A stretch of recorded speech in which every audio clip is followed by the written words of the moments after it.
Ever feel like you're doing this teaching thing alone? You don't have to be. Shared teaching is all about sharing the workload through the power of collaboration and teamwork. Together, we'll walk through all the difficult parts of teaching and learn how to streamline our processes, fine-tune our time management, and develop a more manageable workload. If that sounds like a dream come true to you, then welcome to the Shared Teaching Podcast. Let's share in the teaching to make those dreams a reality. Now here's today's Shared Teaching. Hi, and welcome back to the Shared Teaching Podcast. I'm your host, Susan, the creator of Shared Teaching. You are listening to episode 106, How to Teach Sentence Writing. So thank you for being here, and let's go ahead and get started. So this podcast is really for when you are just having a lot of students struggling to write incomplete sentences. Maybe you're seeing a lot of run-on sentences with no punctuation, or maybe it's the opposite. Maybe you're seeing punctuation everywhere after every word, right? Or just down the line. You know how the students finish writing a word or a sentence really, and then like straight down the margin on the right-hand side is period, period, period, period as you go straight down, because periods go at the end of a sentence, right? And that's the end of a line, so it's logical that the period would go there. That's always my favorite. It's so cute. But maybe you're also seeing like some fragments and the sentences make no sense. So where do you go from here besides just pull your hair out? So hopefully I have some tips and tricks that are going to help you today. And I know they've really helped me. So if you're new here, my background is in elementary education. I've taught first grade and second grade primarily for most of my career. I did dabble 1 year in a pre-K setting, which was technically considered kindergarten, but by American standards, it was pre-K. And then I've also done fourth. And currently I'm doing gifted and talented, which is GATE for third through fifth graders. So I have quite a variety of experience through the grade levels, but I try to provide most of my information geared towards first and second grade teachers here on this podcast. If that doesn't apply to you, that's okay. Give me a listen and maybe it will fit for your students, because we all know after COVID, there really is no traditional sense of where kids are at within a grade level anymore. At least that's my thought. Okay, so the first trick, using air quotes, because it's not really a trick, just a tried and true method, is to help students do what I call count it out. In order to have students understand how to write sentences, I find it's very helpful to have them start orally telling them first. So this is where count it out comes into play. So students will say the sentence they want to write and count the words across their fingers. Okay, so they will say something like, I played with my friend. And as they're doing that, they're counting each word on one finger. So next, the students are going to look at how many they counted. So I forgot what I already said. I will play with my friend, I think it was. So that's 6 words, right? So they're going to write 6 lines for each word that they counted. Then the students are going to say their sentence again as they write it. So I want to play with my friend. And as they write each word on a line. So this gives them a very concrete visual almost of where they're stopping their sentence. So I always teach my kids, I kind of point, like I counted my sentences, and then I put my finger on the outside of my hand, not on a finger or in between my fingers as the period. So they know when they get to that point, that's where they put the period. So for me, it really works, especially for those more emergent writers, to say their sentences, learn, okay, this is where I stop. Because if they're writing it and they're not saying it out loud, they kind of can go and go and go and go, and then they don't really know where that focus is, and then you get the and, right? So this is a great way to help them focus on one sentence at a time, and it's also easier for them to check for where their capitals and end punctuation go. Okay, then next air quote trick is called sentence partners. Now, it's really kind of the same idea as the first thing to count it out, only now we're going to assign a partner to our struggling writer or writers, which is probably more likely the case. So within my writing curriculum, I actually assign partners at the start of a new unit. And if you're interested in any of my writing units, I do have my first one out, which is opinion writing, and you can find that in my TPT store. I will have a link to it in the show notes. So where you're reading the notes, when you click on the podcast, you can see a link and that will take you to my TPT store. And sorry about that. I'm getting some notifications dinging through my computer. It's always fun. Okay, so I will start, maybe half the class is going to be cats, right? Because opinion writing, and then the other half will be dogs, right? Because it's either I like cats or I like dogs, right? It's kind of a divided thing, so I thought it was kind of cute. So when it's time for the partners, they pair up with a cat and a dog if they're self-selecting, or I prearrange the partners, right? I kind of strategically plan it out. So for this sentence activity, there's going to be one partner that's assigned to talk, and the other partner is going to be the scribe or the writer. Depends on what words you want to use in your class. I like to kind of switch up the vocabulary sometimes to give them more exposure to different words because I usually teach not usually, I almost always have taught in a Title I school with like a higher ELL population, and I just like to add and kind of boost some of those extras. So that's just a little side note. But anyway, we're going to have partner A, let's call them cats, go first.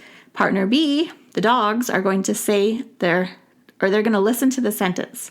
So partner A is going to talk, partner B is going to write. Together, they're going to count the words that partner A says, and then partner B is going to make the lines and write the words. But remember, their partner is there to help them if they struggle with writing the words and sounding it out. Then they switch. And so then partner B is going to say a sentence. Partner A is going to help them count it, write the lines, write the words. And just having a partner, right, kind of gives that novelty sense to it. And it brings in the fun element.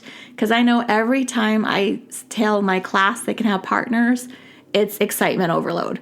So just the idea of having a writing partner really helps them, because they often pay closer attention to a partner and what a partner's saying than when they do it with themselves. Okay, the third thing is color coding. Now, we tend to color code a lot in, let's say, reading. So, we're highlighting paragraphs, we're finding topic sentences, and we color code these things. But really, we should take those same ideas and bring it into writing time. So I like to kind of mirror what's happening in reading to be what's happening in writing, because it really helps create that deeper understanding for students, and it really helps them get some more practice with those skills. So for our students that have a challenging time remembering using capitals and ending punctuation, color coding is just for them, right? It's perfect. Now, you want to make sure you're teaching students how to explicitly use a checklist and to color code their sentence parts. You don't want to just assume like, hey, here's your checklist we're going to use today, but not actually model how it is to use the checklist, because you would be surprised, especially if you teach first or second grade, they might not have that much experience with using a checklist. So always just assume they're aliens from another planet, they're coming in, they don't know anything about this topic.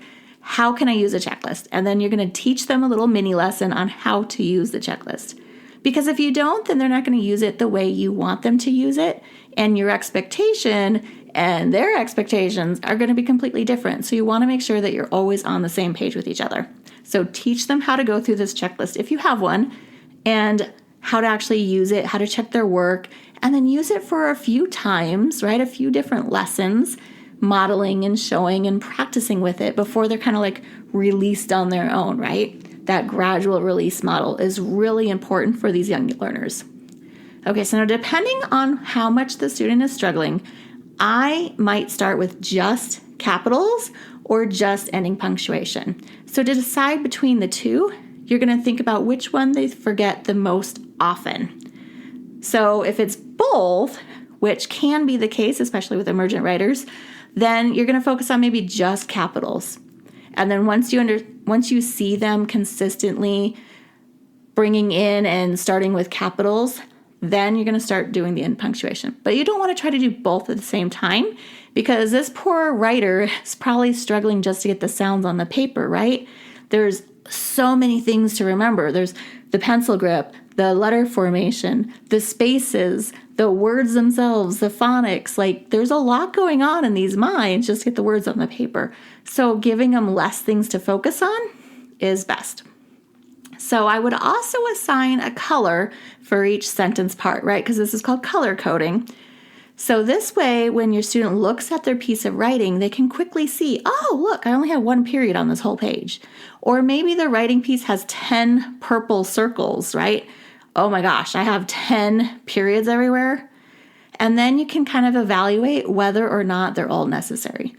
Do you have 10 green capitals circled to match your 10 purples, right? So there should be a correlation between how many capital letters and how many periods you have if we don't think about people's names, right?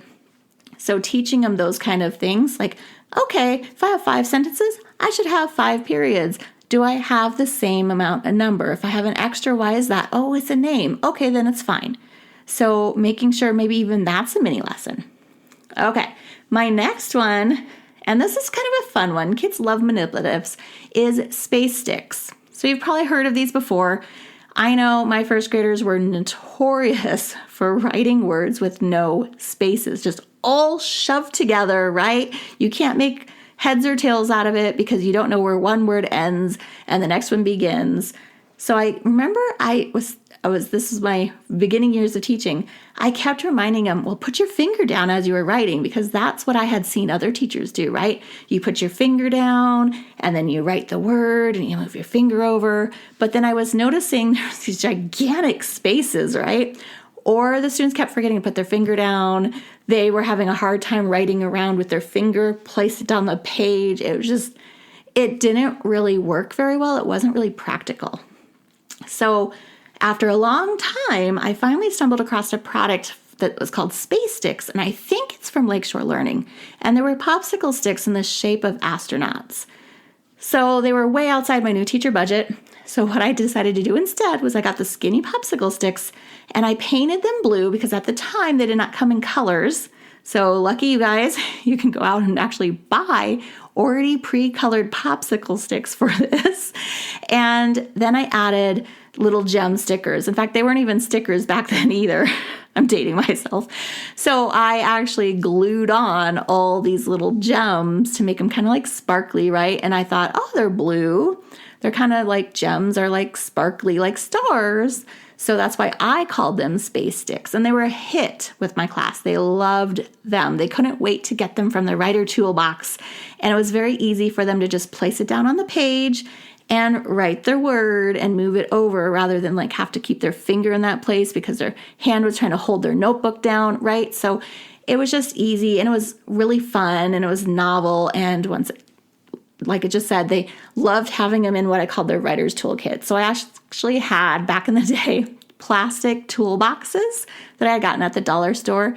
And inside were our writing tools. So we had our red pens, our blue pens, our black pens, because we revise with our blue, we edit with our red, we write with our black, because if they spend a lot of time erasing and trying to perfect the letters, pens make it so they can't really do that. They just write and move on. And then we had our space sticks, and I can't remember what else was in there. So it wasn't much in this giant toolbox, but it was just a cute little idea. Okay. Second to last is small group instruction. So if you look around and it's really just a few of your students that are really struggling with writing complete sentences, they might benefit from a few weeks of just intense small group instruction. So when you've released the class to independently write, you're going to pull those students over to your table and you're going to have a little small group instruction with them. So lessons that would be great during this time is maybe a shared writing, a sentence dictation, and arranging words into sentences. So those are 3 different ideas. So if we start with shared writing, you would pick a shared event to write about, something that the class all has done together. So maybe it's as simple as walking to specials that day, or maybe you had a recent field trip. And then after choosing the topic, you're going to ask about the details from that event. Once you have at least three details from the event, you're going to have your students help you put them into sentences. So you're going to decide which detail is going to be first, next, and last. And you want to make sure you're writing the sentences in that order, right? So you're kind of, not explicitly, but you're kind of just setting up the foundation for how our story goes in order without explicitly kind of telling them that that's what you're doing. And then as you write the sentences, the students are helping you count the words and draw the lines. So I like to, when I do small groups, have everyone kind of on board doing the activity at the same time. So maybe my students have whiteboards in front of them, and I might have a small paper in front of me or an anchor chart, and I'm drawing the lines, but they're doing it with me. So we count, we all say how many lines, and then we do it together. Okay, what's the first word? We write it together. And we write the sentence together because it's shared writing time.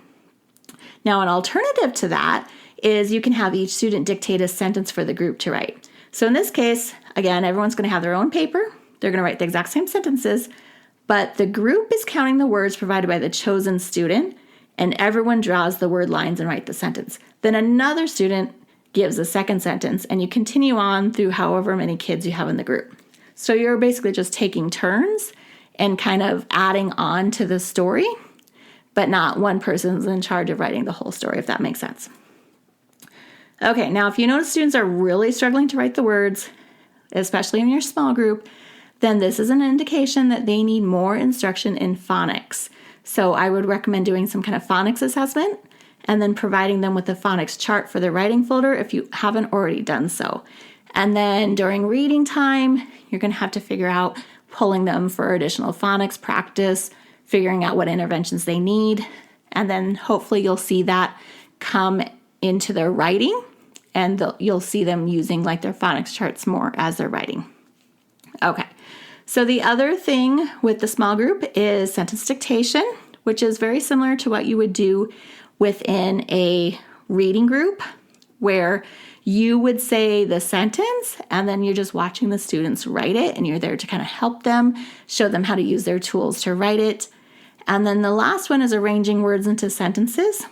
So this is what I'm saying with this is I'm picturing these like books that I had bought off of TPT, and they had cut and paste sentences, so they're all scrambled, right? And the kids have to cut them out and put them in order. So things like that are really good to get them to understand the order words go into a sentence, what makes it sound okay, looking for those capitals, and then the period for the end of the sentence. So doing those kind of activities, even outside of small group instruction, but like center time, are really beneficial for students that are struggling figuring out complete sentences. Last but not least, we have to, of course, talk about whole group grammar. Now, teaching sentence writing, you really have to provide daily grammar practice. And I know it's really tough to squeeze some of these things in, but sometimes you can fit in grammar in like 5 to 10 minutes. I'm not even joking with you. I did that last year. I just had a like down and dirty, quick and easy worksheet, and then we just quickly went over what the grammar rule was. We did the same grammar for the whole week. So if we were talking about like lists, commas and lists, we would do that for the whole week. And then maybe I'd have a mini assessment, and then we would move on to the next week. So it can be something very quick. And that was like a 5-minute kind of a thing that we were like maybe watching a really fast video about it or something. So teaching students that all subjects need a subject and a predicate or a naming and a telling can be really beneficial in helping them recognize complete sentences. And again, with the vocabulary, I really want to stress, if you're saying naming and telling, also connect it to subject and predicate so that as they go on through the school years, they're understanding what their next teacher's saying. Because maybe in second grade, you're saying naming and telling, but then in third and fourth grade, they're saying subject and predicate, and they're like, whoa, what are these things? I've never learned them before. So make sure you're using those words as well. Okay, so during grammar work, it's also helpful to have students work on fixing sentences. Remember those old days where you're looking at a sentence and you're finding the misplaced capitals, missing periods, and this is a really great way to train their editing eye, because that is a standard they have to have, is editing. So I also recommend when you're using fixing sentences, You are teaching them the actual editing marks to fix the incorrect sentences because, again, when they get into editing their work, they are already trained how to use 3 lines if they want a capital, a circle if they're missing punctuation or they need to change it, and it's very easy to have that kind of transition. So just to recap what we talked about today, we were talking about helping out our struggling writers write and complete sentences without pulling out our hair. So we talked about counting it out, counting the words across our fingers, drawing lines, writing the words on the line. We talked about having a sentence partner, where this partner is telling the sentence and the other partner is drawing the lines and writing. We talked about color coding to find the sentence parts, starting with either just capitals and punctuation, one or the other, whichever one they need the most of, using an actual manipulative for like a space stick or something to help them remember, something that they're forgetting like spaces or punctuation. We talked about doing small group instruction to really hone in on how to write those complete sentences. And we talked about using grammar to understand parts of a sentence, having subjects and predicates. So now that you know all these air quote tricks, which one are you going to try on your young writers? I would love to know, and I'm very serious about that. You can always leave me a message, susan@sharedteaching.com, or you can put your question or your thoughts in your review wherever you listen to this podcast, particularly Apple Podcasts. You can write a review. And thank you so much for listening. Stay tuned for an all-new episode next week. You're not going to want to miss, where I have a really great guest. Bye for now. If you've loved this show, then join me in sharing the teaching, hitting that subscribe button, and leaving us a review on iTunes, so we can be found by more teachers like you who are ready to start sharing the workload. I hope you've enjoyed this episode. Find new episodes each week on sharedteaching.com. Thanks for listening to the Shared Teaching Podcast.